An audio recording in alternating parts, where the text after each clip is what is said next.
Well, I mean, you all have done the tour and been able to see it and feel it and walk it and get a grasp of the priorities and things we were trying to achieve. I think at the core of this project were multiple things, but at the probably the top two items for us as we zeroed in, as we made some decisions about how to invest, where to focus. A primary objective was to make sure 1 through 15,300 were going to be benefited. We used to be 16 or 16.3, but every single attendee in this building, I hope you all feel that when you think about the third floor concourse, the fact that roughly 50% of our patrons enter their seats from up there.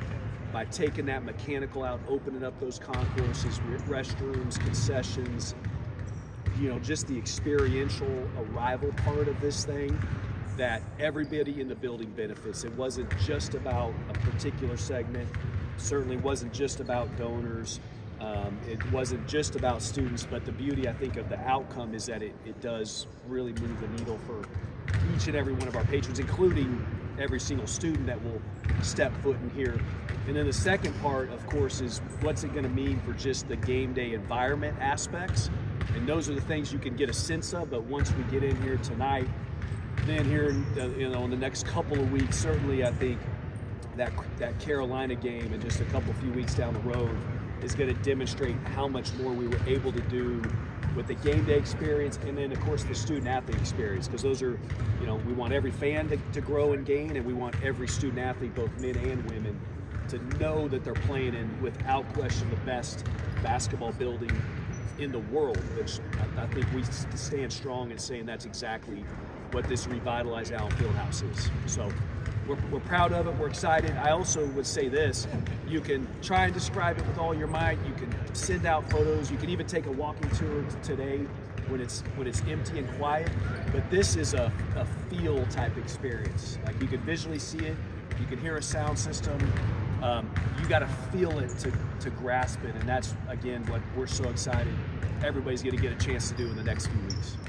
Travis, just looking back to when this project started, how excited are you to see tonight and just kind of see some of the reactions?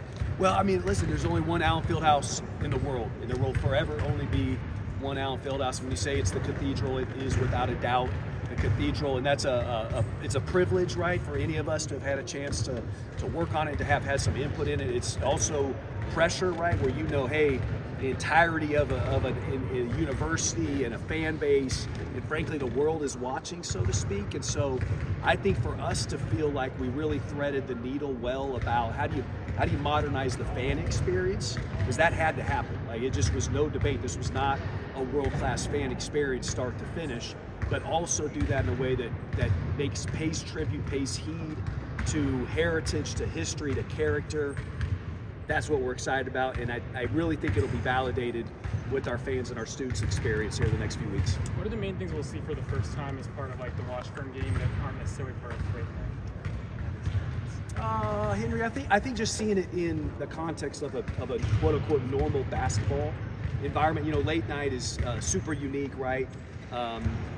There's a particular emphasis around late night that's different from the normal game day environment. So when you think about whether it be men or whether it be women's game, I'm excited about Washburn because that will be people's first true start to finish, you know, real Kansas basketball experience, and it will have all of the authenticity and character that we've always wanted and built and found a way to retain, but it will have, of course, added all these other layers that we're talking about.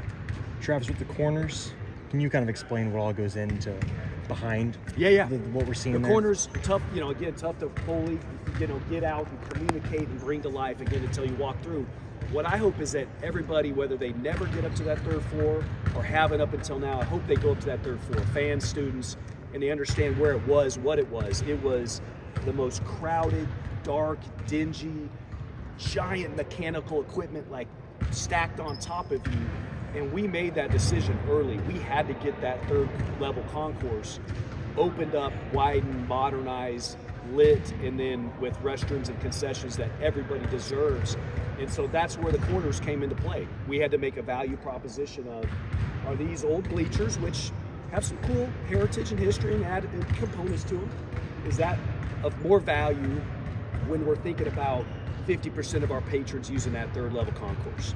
And the reality is, it's never been a good seat up there. Now I know there's memories, and I've sat up there as a student and as a fan myself many times over, and there's components of that matter, but it's 2024, 25. Everybody should have a first-class experience, including all of our students, and we don't lose a single student seat in this new configuration.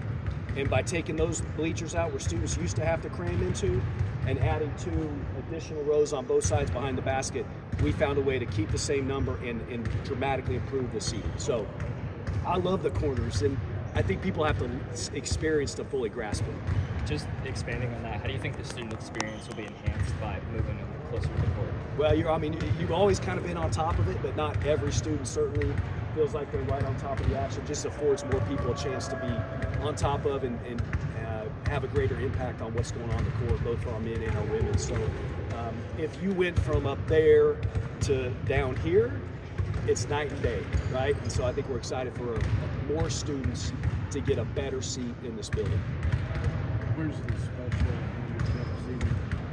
Yes, ADA. So this is has long been one of the least accessible facilities out there. It was built in the early 50s.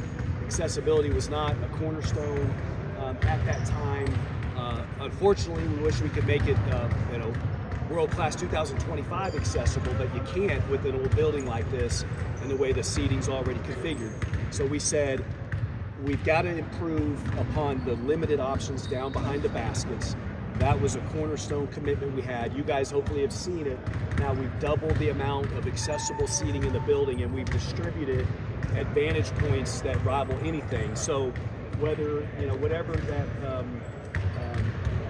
handicap or accessibility issue might have been, and the impacts of sitting down low behind the basket and seeing the court now get dramatically enhanced because you're up there at the midsection of the arena, mid-court, corners, and you're able to take in a basketball game in a way that we've never been able to offer.